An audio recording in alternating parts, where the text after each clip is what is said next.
kulanti wacan oo wanaagsan daawadayaal ku soo dhawaada barnaamijka wardheer oo idinka imanaya xarunta dhexe telefishinka goobjoog ee magaalada Muqdisho waxaana idin la socodsiinaya anigoo Maxamed Cabdi Boosh qodobada ugu doorka roon la caawa barnaamijka aad ku daawan doontaan waxa kamida xildhibaan Sakariya Muumin Hilowle oo ka tirsan mudanayaasha baarlamaanka ee Hirshabeelle oo wareysi gaar ah siiyay Hanad Cali Guuleed oo ka tirsan goobjoog ayaa waxa uu kaga hadlay colaada ka taagan deegaanka Cadal ee gobolka Shabeellaha Dhexe iyo duruufaha iyo baahiyaha kale ka jira deegaamada maamulka Hirshabeelle marka hore ilaahay maad iskale ku keenay waxaan salaamayaa intaan ku gudagulin barnaamijkaas TV goobjoog iyo shaqaalihiisa markii xigta xaaladda guud ee Hirshabeelle xaqiiqda Hirshabeelle waa dowlad goboleedkii ugu dambeeyay dowlad goboleedyada waana dowlad goboleed hanaan wanaagsan oo waajibaadkii loo egmaday guto shaqadiisana si wanaagsan qabsado deegaanka Hirshabeelle dagaalada ka dhacaya haddaad xiriir la sameeyeen xaaladda deegaanaas maxaad ka ogtiin maadaama xildhibaanadii matalayay Hirshabeelle aad ka mid yihiin aad u mahadsan tahay dagaalkaasi kulli wuxuu soo cusboonaaday maalintii shalay ahayd sida aad la socoto degmada Cadale waxay ka tirsan tahay gobolka Shabeellaha Dhexe gobolka Shabeellaha Dhexena wuxuu ka tirsan yahay dowlad goboleedka Hirshabeelle marka hore waxaan u tacsiyeynayaa inta ku dhimatay markii xigtana waxaan baaq guud oo dadku horay u direen madaxdana ay direen aan ku sii boorinayaa in sida dhibaatada meesha ka dhacday maartay go'aan laga qaato bulshadaasi walaalahana maartay loo qabto sida ay doonayaan guud ahaan Hirshabeelle meel walba oo dagaalada ka dhacna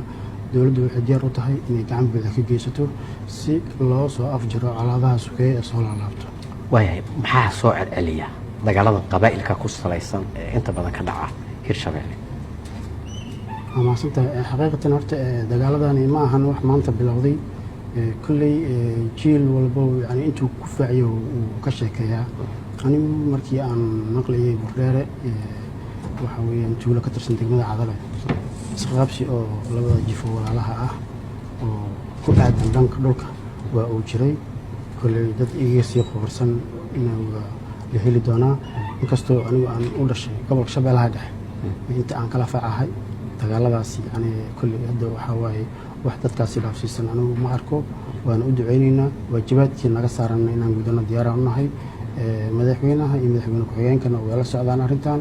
wayna u rahmaneed oo hore ayay ma aragtay u direen wasiirka arrimaha gudaha iyo gudoomiyaha gobolka Shabeellaha Dhexe si colaadaasi ay go'aano iyo dib u heshiinta iyo waxaas oo dhan u soo meel mariyaan xilligeedii ayaa la taagnaay nasiib darro waxaa soo hormartay dhibaatadan marka dagaalka wuxuu dhacay iyadoo howlo dib u heshiisiin ay ka socdaan Hirshabeelle aad iyo aad waxa walba qorshe leeyihiin inta qaadsan taas anigu aan ognahay ka dowladda goboleed ahaan maadaama hanaankii oo dib u heshiisiinta Hirshabeelle laftirkeedu ay maaragtay isku taxalluujisay juhdi badan waqti badan ay ku bixisay misna haddana kaalin oo dowladda dhexe oo jirto oo loo ballan qaaday in laga caawiyo magaaladaasi oo maaragtay dadku dib u dejin loo sameeyo oo dhismo loo sameeyo oo biyihii ceelkii wixii dhammaay ballanqaadiyo iyo heshiisyo hoose jiro dadku inta badan way moog yihiin waxyaabaha laga hadlayo mana ahan yacni wixii iyadoo la soo afjaray in markaasi banaanka la soo dhigo qorshihii ugu aadanaa dowlad goboleedka yani hadda waa diyaarsanaay insha Allah dowladda dhexena ballanqaadkeeda iyo baaqi oo hore loogu diray dowlad goboleed ahaan yani waa laga sugayaa dowlad goboleedka madaxdeedana waxaan leenahay bulshadu waa idin raagsatay iyo masiibadan ugu soo laaban anagu dadkan mataladeynina ma ahan wax maaragtay oo maaragtay meesha iska taagan yani xisaabtana jiro dadkana yani in loo damqado loo naxariisto loo nasteexay u baahan yihiin cadaaladana waa in maaragtay mar walba laga fogaanin anigu waxaan ahaa sharci dejiye ka tirsan ee baarlamaanka Hirshabeelle guud ahaan Hirshabeelle waa labada gobol waxay ka tirsan yihiin degmooyin tuulooyin kulli intaba yani waxaan diyaar u nahay in si isku mid ah aan ugu wada shaqeyn haddaan nahay xildhibaanada dowlad goboleedka Hirshabeelle si bulshadeena mar walba ay u helaan nabadgelyo buuxda guud ahaan Hirshabeelle meelaha gaarka nabadda ku soo noqdeen waxaa kaloo jiro meelo badan oo dagaalo ka dhaceen oo lagu guuleystay sababna u tahay Hirshabeelle aan ugu mahad celinayaa haddana waxaa laga doonayaa yani sidii ay usoo afjareen ee waqtigii dhaqaalaha ugu bixiyeen meelaha hadda nabadgelyada ka jirta oo horeyna dagaalo ugu dhaceen inay la mid noqoto degmada cadale tuulada hoos timaado si loo helo xorriyad iyo ku noolaansho iyo nagaansho bulshada maatada oo rayidka oo qaxday in dib u dejinta loo sameeyo beelaha walaalahana yani nabadgelyo ku marka okay waa runta deegaan doorashadeeda yani waa degmada Raaycaale degmada Cadale waa degmo dhacdo gobolka Shabeellaha Dhexe xaalado waxa ka jiro oo maaragtay abaaro iyo biyo la'aan xilligan waa xilliga ugu daran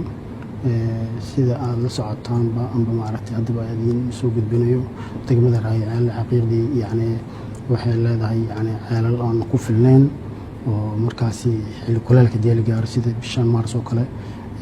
biyaha aad bay u yaraadaan sanadkii hore bishan oo kale biyo dhaamin loo sameeyay dowladda goboleedka Hirshabeelle yani horey waa isagaarin arrintaas haddana mar labaad waxaan ka codsanayaa maadaama deegaan doorashadeeda ay tahay degmada Raaycaale in maaragtay ka caawiyaan sidii loo heli lahaa biyahana ma ahan yani markasta dhaamis waxaa ka wanaagsan in degmada maadaama ay tahay degmo ka tirsan gobolka Shabeellaha Dhexe dowlad goboleedka Hirshabeelle waxay xaq u leedahay caafimaad waxbarasho amni biyo nadiif ah wadooyin iskuulaad runtii weli maadaama dowladda ay ordan tahay waxaan sameynay dulqaad badan codsiyana way jiraan oo ka bareefad ahaan oo hay'ada oo dowli ah kuwan dowli ahaan laakiin anaga waxaan xaq u leenahay gobolka Shabeellaha Dhexe dowlad goboleedka Hirshabeelle aad ayaa hadda xilliga hadda la taagan yahay waa xilli aad u xun oo markay reality aan kala hadlo waxay u baahan tahay hadda ka gaaris almost hadda maadaama hadda aan ceel diyaar ahayn waa in ugu yaraan loo helaa biyo dhaamin ballaaran ilaa laga gaaro xilliga roobka sida qiyaas ahaan aan ognahay xilliga roobka wuxuu ku aadan yahay abriil 20 duu ilaa yiraaho marka xaaladaas waa taas waa tan biyo la'aanta midda amnigana waa mid la isku halayn karo oo maaragtay midda waxbarashadana yani waa iska jiraan iyadana duruufo oo maaragtay dhanka macallimiinta waxbarashada yani ma haystaan yani dhaqaalo ku filan markaan ku leeyahay waxaan ula jeedaa yani macalinku hadda wuxuu ku shaqeeyaa si tabaruc oo voluntary ah oo marka in waa in loo helaa mushaari wasaaradda waxbarashada wasiirkeeda waxaa loo baahan yahay inuu dib u eegis ku sameeyo degmooyinka labada gobol Hiiraan iyo Shabeellaha Dhexe gaar ahaan Shabeellaha Dhexe maadaama aan ka soo jeedo degmooyinkeeda gaar ahaan degmada Raaycaale xuquuqda lagu lahaa wasaaraddaas waa inay soo kormeertaas iskuulaadka yani maadaama dadka iskuulka shalay ay gadistaan amba maaragtay ay ka caawiyaan maanta haddana in maaragtay macallinkii ardayda wax barayay oo iskuulka ugu tago mushaar la'aan waa arrin runtii laga xumaan karo waa isku dayno anaga inaan maaragtay qaylo dhaan badan sameyno inaan qudheena ama maaragtay aan caawino gudoomiyaha gobolka sidaas asoo kale asagana waa sheer gareen arrintan waana ka hadalnay isku dayo badan aan jiro iyo ballanqaad laakiin xaquuqda waxaa lagu leeyahay